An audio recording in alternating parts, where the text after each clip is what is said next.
Alright, so we got Rafa Garcia versus Gruetzemacher. I'm butchering that name, but I really don't know how to say it, honestly. But yeah, sorry about that, Chris. So break down the striking of these two. So for Rafa Garcia, he's got that classic Mexican boxing style. He likes to walk you down, get on the inside, land his combinations. He likes to slip left rip to the body, counter right overhand in the pocket. He'll use the jab to close distance, and then for that step in overhand right.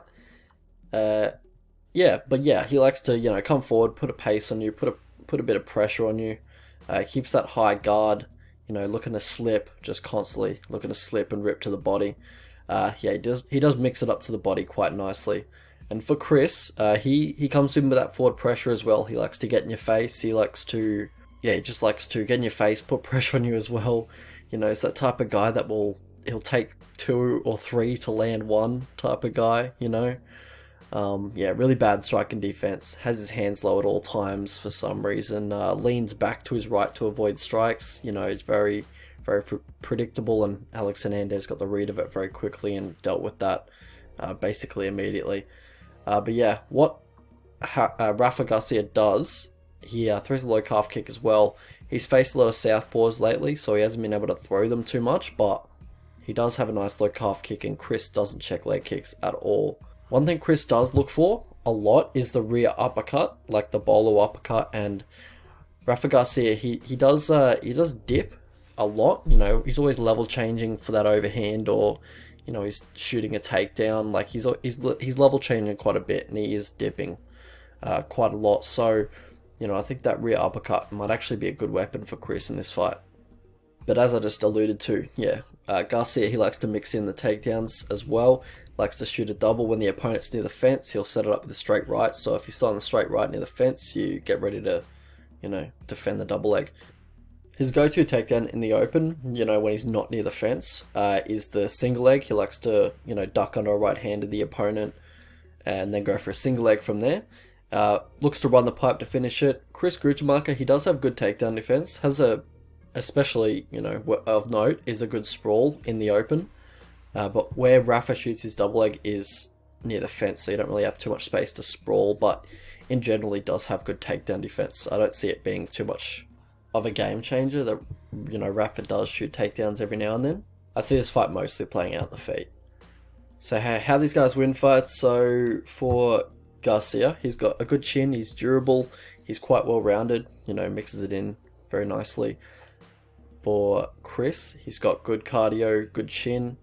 It did get cracked in his last fight, and it's not going to get better with age. And how old is he now? 35, He's relied on his chin, his durability, pretty much for his style, his fighting style. And yeah, it's just not a very sustainable fighting style when you're getting older.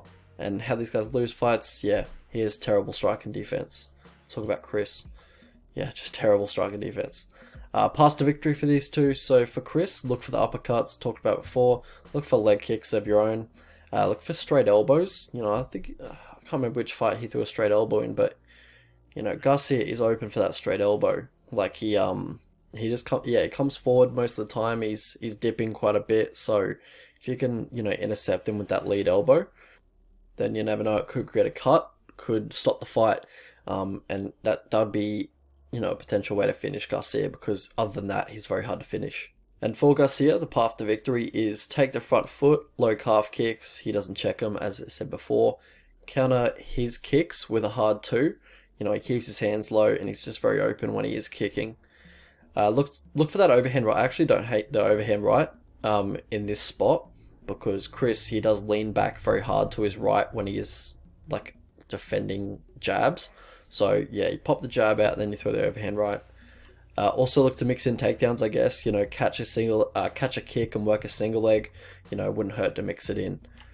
How I see this fight going? So in Gritz's last fight, he was coming off a 2-year layoff, and he just looked absolutely terrible. Like he looked like someone who'd just woken up. He just looked absolutely horrible. Worst I've ever seen anybody look at a fight. And then yeah, I guess he looked like he just got woken up, and then he got put back to sleep. So yeah, it is what it is, but he's had only 2 minutes of cage time in the last 3 years, and he just looked terrible in that 2 minutes. And Rafa Garcia, he's had 7 fights in that period, and a lot of them have gone the distance. He's got a lot more cage time in the past 3 years. Yeah, like Gruetz's style, it's always dependent on his opponent gassing or breaking mentally, and I just don't think Garcia is gonna do either one of those things. You know, Rafa did look good in the Nasrat fight, and he looked much better than he did on tape. I think Garcia is going to box his ears off, honestly. Like, I think he's going to hurt him pretty badly. Chris just looked terrible in the Hernandez fight. And yeah, I think Garcia is going to be able to mix in the takedowns, get some top control as well. I have a really hard time seeing Gruetz, like, enforce his typical game plan in this one, which is come forward and take all the shots and just kind of wear the opponent out. Like, that's basically his style, honestly. Like, he doesn't win too many fights, like, with his technique or his skills. He's just looking to wear you down, honestly. And yeah, if you're not going to break mentally, you can probably beat him. But yeah, I think Rafa Garcia, I think he's a bit undersized at this weight class. I think he should go down to 145. I think he'd have a lot more success. He's not really undersized in this matchup. You know, Chris isn't a big 155er either, but I think in the future you should probably go down to 145. Alrighty, so if you guys could like the video, helps out a lot with the channel, and you know, a lot of work gets put into these videos, so thanks so much for doing that. Alright, so the prediction is Rafa Garcia, TKO round 3.